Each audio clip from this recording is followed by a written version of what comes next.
This is Brother Peter Diamond here. The Shroud of Turin has not been reproduced. I'm going to be quickly discussing some of the facts that really put a halt to all of this wild speculation and these lies that have been promoted by the mainstream media. Of course, many know, since it's been all over the headlines, that a scientist claims to have reproduced the Shroud of Turin, thus proving that, according to them, it's a fake. And what people need to realize, first of all, is that this so-called reproduction hasn't been tested by anyone. All that this group has done is simply issued a press release and released some photos. And so no tests or rigorous examination have been performed of this so-called reproduction.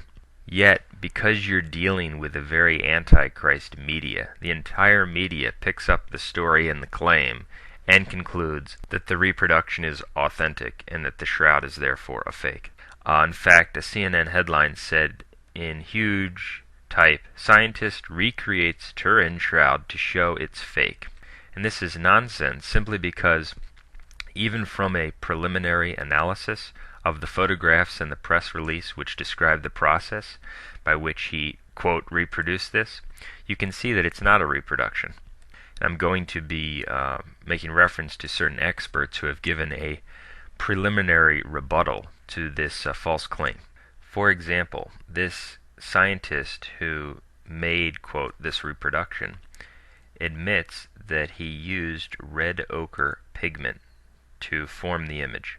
Well, right off the bat you have a big problem, an invalidating one in fact, because the shroud image was not formed by pigment. That's one of the miraculous and unexplainable features of it. In a preliminary rebuttal article on Shroud.com, Shroud researcher Barry Schwartz points out the significance of the pigment issue.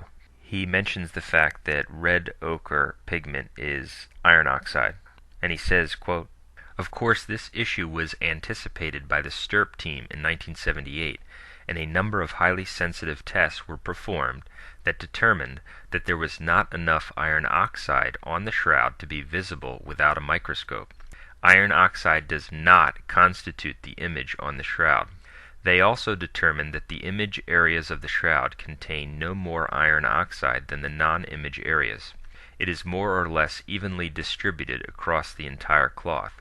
Obviously, if the image were made in the manner described in the article, namely from red ochre pigment iron oxide, we would still find thousands of particles of iron oxide embedded into the image fibers of the linen, and these would be clearly visible with just a good magnifying glass. Yet the microscopy done directly on the shroud in 1978 revealed no such thing. These particles just don't go away on their own. STIRP's instruments could detect parts per billion, a very small amount of any substance on the shroud, and all known paints and pigments, including iron oxide, were excluded by the data." End quote. And so this fact is totally devastating to the so-called reproduction of the shroud. It proves that it's not a reproduction.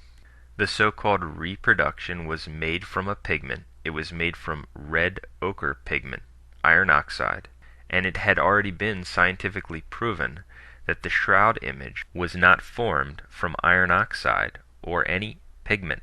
Now their response to this is, Luigi Gargiuselli, the man who made this so-called reproduction, is that the pigment wears off over time. No, as Schwartz points out, their instruments could detect parts per billion, and these don't go away. And he explains that if the Shroud of Turin had been formed that way, that thousands of particles of iron oxide would still be embedded into the image fibers of the linen, and they're not there, and they don't go away. And so right off the bat, the so-called reproduction is blown out of the water. Another problem with it is that the man who made it says that he applied the blood after the image was formed. Well, the shroud image was formed after the blood was already there. Schwartz again points out, quote, "It has been demonstrated scientifically that the blood stains on the shroud came from direct contact with a body and are all forensically accurate. It has also been shown that the blood stains were on the shroud before the image was formed, since the blood and serum acted to inhibit the image formation mechanism. There is no image under the blood and serum stains on the shroud. However, to make this new, quote, reproduction, the blood was added using a different pigment after the image was created. Obviously, it is much easier to add the blood to the image than to first create the blood stains and then create the forensically accurate image around them, which is exactly what a medieval forger would have had to do to duplicate the actual physical properties of the shroud, end quote. So simply put, we know that the blood was there on the shroud before the miraculous image was formed, because there is no image under the blood. Yet this so-called reproduction made an image and then added the blood. If he had added the blood first and then tried to make an image around it, he would have ruined the blood stains, and that's why he didn't do it that way, and that's why he can't duplicate the shroud. Another problem that people have noticed right off the bat is the three-dimensional issue, and people should really watch the video that Brother Michael did, Creation of Miracles Past and Present. It's on our website, VaticanCatholic.com. You can watch it in parts on our YouTube channel. You can also order it from us. But he gets into all of the different miraculous features of the shroud. There's so many different ones. Dr. John Jackson of the Turin Shroud Center pointed out how this so-called reproduction lacks the three-dimensional qualities that the Shroud of Turin has. It has incredible and miraculous three-dimensional information. In an article on CatholicNewsAgency.com, Dr. John Jackson comments on the three-dimensional aspect of this whole issue.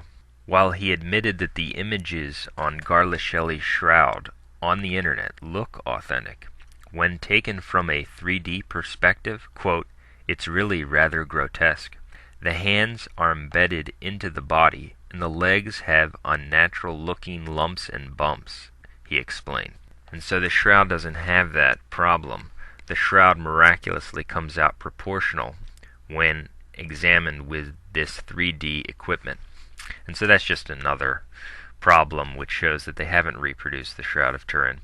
And keep in mind, it hasn't even been examined yet.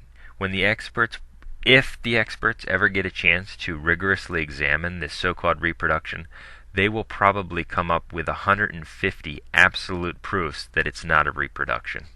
Okay, this is just a preliminary analysis of the photographs and the press release. And of course, when it's further demolished and debunked in great detail, it probably won't get almost any coverage in the mainstream press. But when someone has a press release and gives a few photographs that the Shroud of Turin has been reproduced, the whole world press says it's been reproduced, and the whole world is led to believe this. It's really an outrage, and it really shows the evil working in this world and how much they hate the Shroud, because it's a miraculous sign, a miraculous proof of our Lord Jesus Christ's life, crucifixion, and his resurrection, and they can't explain it away. They can't explain all of the miraculous features away. They haven't done it. They cannot reproduce it. And another video we'd strongly recommend, in addition to the Creation of Miracles Past and Present by Brother Michael, is the other one we sell for $7 on our website, Jesus and the Shroud of Turin. Tremendous video. It gets into the STURP team, the Shroud of Turin Research Project, the scientific experts in 1978 who went over and rigorously examined the shroud, trying to debunk it, trying to explain how the image was formed, trying to show that it was painted, and they couldn't do it. Absolutely worth watching and getting. And also, it's definitely worth keeping in mind that this so-called reproduction was funded by a group of atheists and skeptics and agnostics. And so they were trying to pull out all the stops to come as close as possible to a superficial image that would look like a reproduction, that they could tell the world this is somewhat like the shroud in certain aspects, and it would convince a lot of people. And so they definitely had a big axe to grind to try to get something that would attack the shroud's authenticity. But when more rigorously considered and examined, it is not a reproduction, it's just a hoax.